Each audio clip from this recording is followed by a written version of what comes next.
What's going on, Internet? IG here again today from a new command center that I've commandeered for the next couple of months. Today we're going to be looking at something a little bit different, like I teased earlier last week, and that is another watch from Kisai, or from the Tokyo Flash Japan website. This one is called the Kisai Maru. Okay, so the Kisai Maru is another designer watch from Tokyo Flash Japan.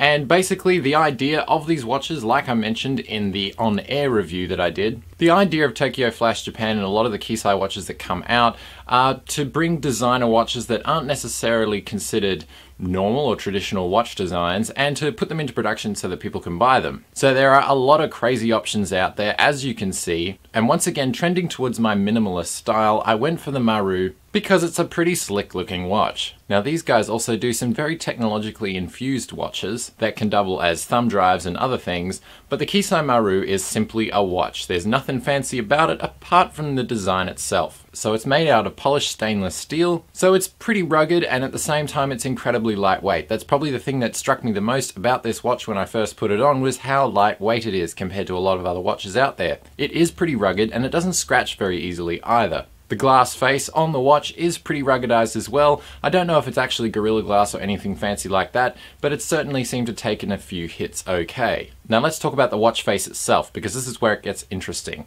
It is a normal digital LED display, and you have a few color options when you order this watch as to what you want the watch face to be and what backlight you want. So the one that I have is obviously a green display with a blue backlight, which overall makes it glow a sort of turquoise when you turn the light on. Now the digits themselves, you can see on the outer rim you've got the minute hand, which that will be telling you obviously what minute it is, and it points to the corresponding number on the clock face.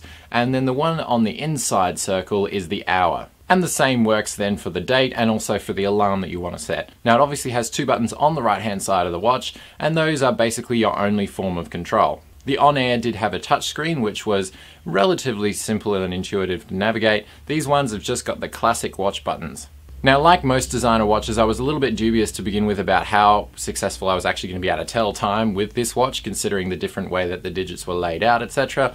But I gotta be honest, it's pretty natural once you get used to the idea. As long as you're not completely lost telling analog time, then you'll be just fine. So I guess if I was going to trim this down to 3 basic reasons as to why this is a decent buy. It's a pretty slick looking watch with a minimalist design. It's also pretty rugged and can take a few hits. It isn't waterproof or water resistant, so that is a trade-off that you're going to have to make.